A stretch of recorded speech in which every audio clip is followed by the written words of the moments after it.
মার্কিন president Donald ট্রাম্পের মধ্যস্থতায় গাজায় যুদ্ধবিরতি চলছে। গেল শুক্রবার থেকে কার্যকর হওয়া এই চুক্তির শর্ত অনুযায়ী ইসরায়েলি সেনারা গাজার বিভিন্ন অংশ থেকে সরতেও শুরু করেছেন। পাশাপাশি হামাসও ২০ জন জীবিত ইসরায়েলি জিম্মিকে ইতোমধ্যেই মুক্তি দিয়েছে।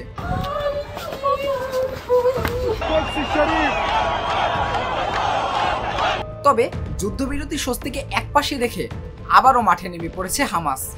আর এবার তাদের লক্ষ্য যুদ্ধে ইসরায়েলকে সহায়তাকারীদের সম্পূর্ণভাবে নির্মূল করা।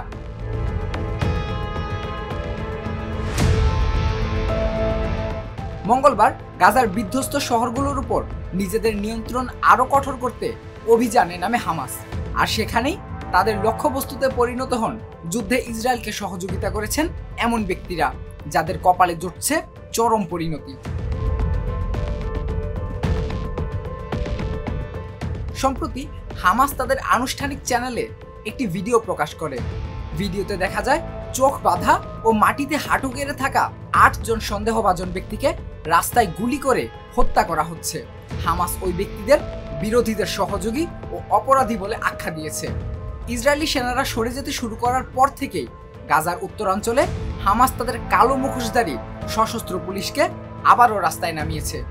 শুধু তাই নয়, প্রতিরোধ বাহিনী নামে একটি নতুন নিরাপত্তা ইউনিট গঠন করে তারা সশস্ত্র গোষ্ঠী ও অপরাধী চক্রের বিরুদ্ধে অভিযান শুরু করেছে।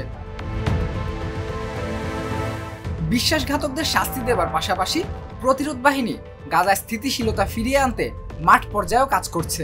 অনেক প্রত্যক্ষদর্শী সংবাদ মাধ্যম এএফপিকে জানায়, বিরোধীদের যারা সহযোগিতা করেছে তাদের নির্মূল করতে গাজায় তীব্র সংঘর্ষ শুরু হয়েছে, যা এখনো চলছে।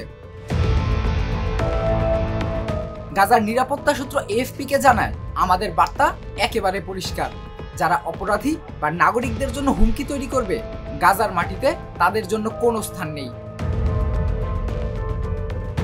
এখন প্রশ্ন হলো, যুদ্ধবিরতি কি সত্যি গাজায় শান্তি ফেরাতে পারবে, নাকি হামাসের এই শুদ্ধি অভিযান গাজাকে আরো বড় সংঘাতের দিকে ঠেলে দেবে?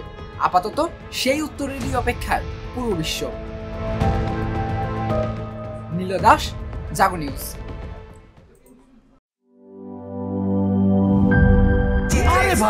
2 ঘন্টা 33 মিনিট লেট। 3 ঘন্টা 33 মিনিট। শোনেন, আপনি একটা ডিস্টার্ব।